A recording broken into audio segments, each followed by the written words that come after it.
putting the structure of power as we know it on trial. There's a new film that seeks to do just that, looking at the history of political power, scandal, and the vision of some of the most well-known leaders in the world and how they shaped it. Jason Bermas is a radio host and filmmaker and is behind a new movie that we're talking about right now. It's called The Invisible Empire, A New World Order Defined. Hey there, Jason. I just checked out the trailer for your film, and it looks like you've strung together a lot of historical footage, many of it former U.S. presidents talking about the need for a new world order. Talk about this concept and what it means to you. Well, throughout history, men of power have sought to bring together the world under one government, and they've called this the New World Order. Whether it be Hitler during World War II or George Bush after the Gulf War, they all seem to use this terminology. So I decided to explore that and see what a New World Order really was and try to define that term. And what did you find?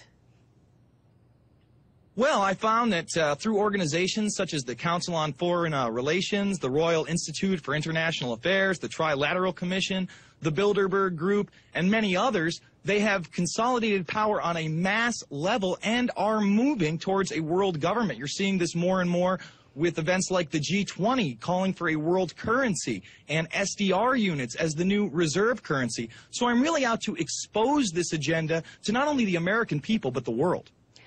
I understand that you did also some work on the film Loose Change 9/11, which challenges what the authorities have said about 9/11 and identifies some of the main points of what's now becoming the 9/11 truth movement. Does the Invisible Empire deal with this issue at all?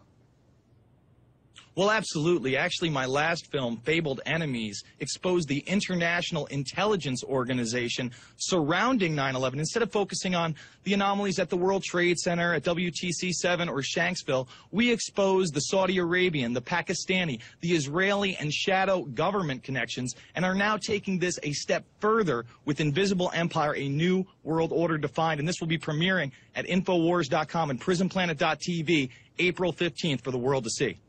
And as you just mentioned, you're releasing it on Infowars and Prison Planet. Did you try at all to get this released on the big screen or to get some investors to back you so it could become more well-known by the public? Well, to be honest with you, I've tried to go that route before, and it can be an extremely difficult process.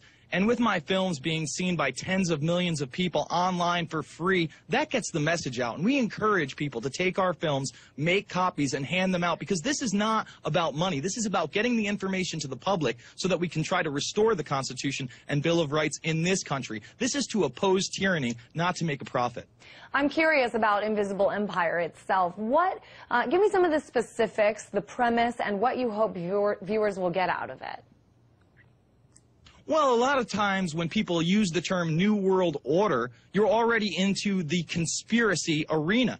And I literally have over 200 prominent people discussing that very term. So I want to shatter the image of what a New World Order means and really put out the facts, the truth about this agenda. And that's what I've done in this film, not only going over their organizations, but also their modes of control, such as assassination and false flag terror.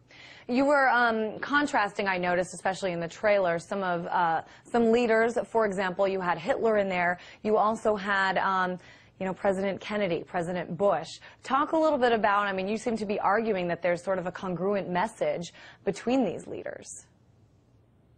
Well, I don't think that I put Kennedy in a negative light. Kennedy warned us that secret societies and backdoor dealings were a major problem during his presidency, and we know where that led to, his assassination. So when we have a person like George Bush espousing a new world order under the United Nations and global governance, and then on the other side of the supposed spectrum, we have people like Al Gore calling for the same exact thing and Bill Clinton calling for the same exact thing. In this film, you'll see Bill Clinton talk about a new world order not once but twice. So really, I want to expose this, like you said, congruent agenda for world government. All right, Jason Bermas, thanks so much for giving us that inside look on your upcoming film. Invisible Empire comes out April 15th.